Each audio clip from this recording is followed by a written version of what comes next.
tell a great story about how my friendship with Michael led us to today with some quick little anecdotes thrown in. And just for the record, all I did was put a few things into ChatGPT, and this is what it spit out. And this ain't no Nug Hooker story. So let's take a trip back to 1998. Slick Willie was president. The top songs were Getting Jiggy With It, Backstreet's Back, and Tub Thumping. Classics. An internet search engine, Google, was founded. The Yankees were in the prime of their dynasty. And I was a newcomer to the Syosset public school system. So I went to private school from kindergarten to 8th grade, transferred in before freshman year. I knew a few people from my old school, but let's face it, I was the new guy.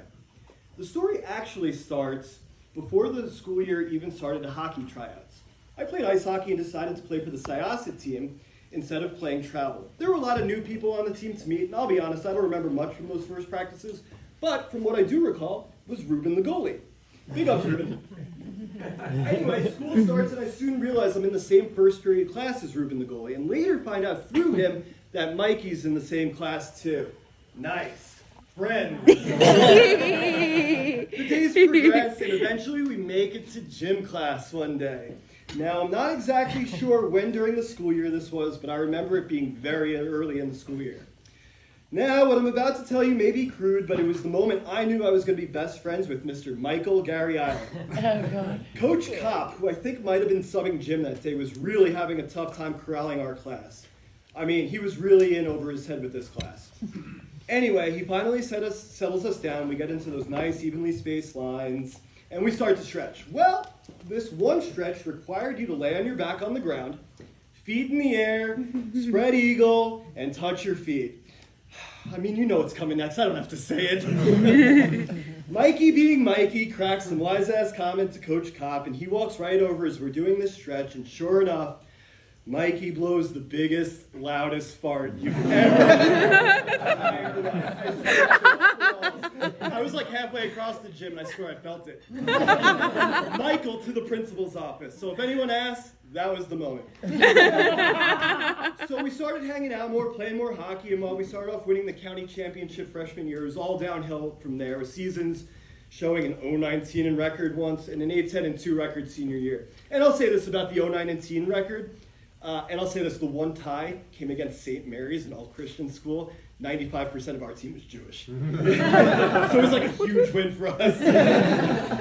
But that season really overshadows the senior year we had. And even though we missed the playoffs by one game, it was really awesome and exciting to be winning hockey games with my best friends. But let's be honest, we sucked. Except me, I still play. So I mentioned there would be some anecdotes. One time, maybe senior year, there was this hockey charity event with the team without pads. I mean, there were kids and olds alike, and we were having a good time. I took an uncalled for a slap shot and hit Mikey right in the knee, and he hit the deck really, really hard. I'm really sorry. I still feel really bad about that. Okay, back to the main plot line. Not too many people know this, but besides hockey, Mikey and I had our own weekly sports radio show on 88.5 FM. Oh. Our high school radio station, yup. You know, before podcasts. Now, mind you, one, the signal barely made it out of the parking lot, and two, the only people listening were our moms. Me. Now, this was a time before social media, Twitter, whatever. Mikey still managed to get canceled. Apparently, the FCC doesn't like high school students discussing betting on horse racing on public service radio. Who knew? All right, another quick funny anecdote. One time in high school, Mikey fed a condom to my dog, and my dad eventually found it. Thanks, Mikey. That was really fun. It was lambskin. Yeah. Miss you, Indy. So end of senior year comes. It's time for prom, finals, graduation. Well, me being me, rolls up to graduation like Jeff Spicoli in Fast Times at Ridgemont High in my tie-dye, ripped khakis, and Birkenstocks. Well, Syosset High School was not too fond of my attire that day and refused to let me walk on stage in my Birkenstocks. Mikey, being the friend he was, lent me a pair of shoes. They might have been an extra pair of golf shoes, maybe? I wasn't sure. So I was able to walk on graduation day thanks to Mike. Thanks, buddy. So I commit to Binghamton, Mikey commits to Buffalo, not too far from each other. But yeah, the years go on, we get a little older, and our weekends at the Syosset Rock and Bowl soon turned into homecoming get-togethers that always involved furious dice rolling, happy hours, federal schwillbags. concert going. Here's a brief list of bands Mikey and I have seen together, maybe chronologically. Rusted Root, Green Day, what should have been Collective Soul. The Who, James Brown, The Violent Femmes, Fish, Mo, String Cheese, Disco Biscuits, King Gizzard, whatever Grateful Dead reincarnation was playing in the last 20 years. The list goes on and on. I actually ran the numbers. Mikey and I have seen approximately 250 concerts together. Wow. The most being the Disco Biscuits that have done 120 shows together. And while I have so many epic memories that I'd love to share with anyone sometime, like Blue Money, Late Night Jerry Tent. Did I poop my pants? I'd like to share my personal favorite, but before I do, another quick side story. One time, Mikey hit a bank with his car in Sayreville, New Jersey, and made the papers on the other side of the wall fall. The bankers were not there. In Mikey's defense, the bank shouldn't have been doing that. I think Mikey actually might be banned from that town. Speaking of banned, did you know Mikey and I are actually banned from the Meadowlands Arena in New Jersey? Nice. Back to the main plot line. This is one of my favorite memories of Mikey, and it's not specifically a specific moment, but rather a week-long memory. It was the summer of 2009. We were both graduated from college by now, back on Long Island. The company I worked for had a shutdown week during the summer every year, which in 2009 coincided with our favorite band, the Disco Biscuits summer tour. Now, I had off 13 days, and their tour consisted of 7 shows over a 10-day period that fell during that break. Perfect. We could do them all, I said. And without even batting an eye, Mikey said he's in. And we could take his car. Epic. So, Mikey picks me up and we hit the road for a journey that would lead us across this beautiful country. New York, Atlantic City, rural PA, Penn State, Columbus, Ohio, Indianapolis. Real gems of the U.S. There were some good highlights, surprising our friends in Atlantic City when they don't know that they didn't know we were coming. Rich, I think maybe this is when we met. Me getting to write part of the set list in Columbus, and then Mikey almost getting us kicked out of that show for throwing glow sticks at the keyboard player. Caravanning with our friends, it goes on and on. But the tour eventually led to this hippie commune in extremely rural PA, maybe an hour east of Pittsburgh.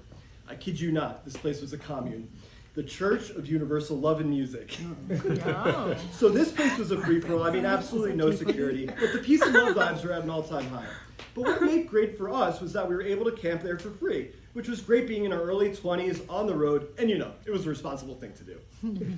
Plus, the tour had an off day, which meant we could just chill there for a day and camp for free. So, we pitch our tent. The one-person tent.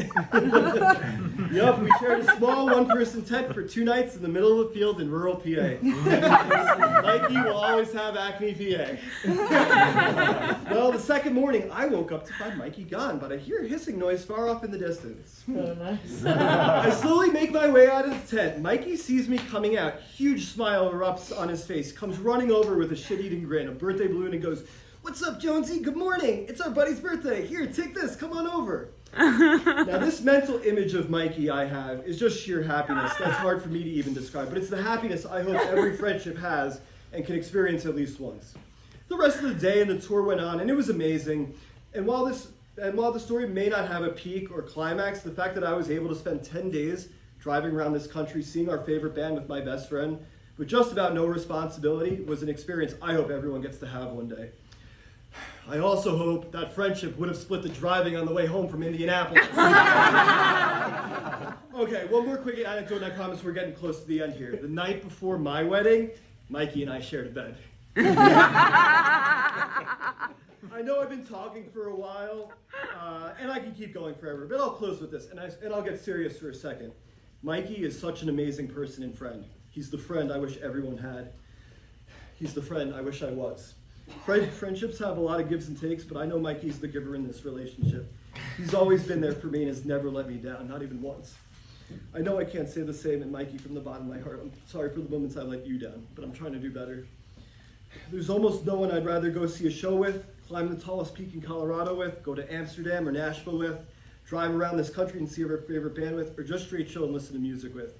You're like a brother to my sisters and a son to my parents. I'm actually pretty sure they like you better too. Mickey, you got a good one. He's all yours. Please take good care of him. The dude abides.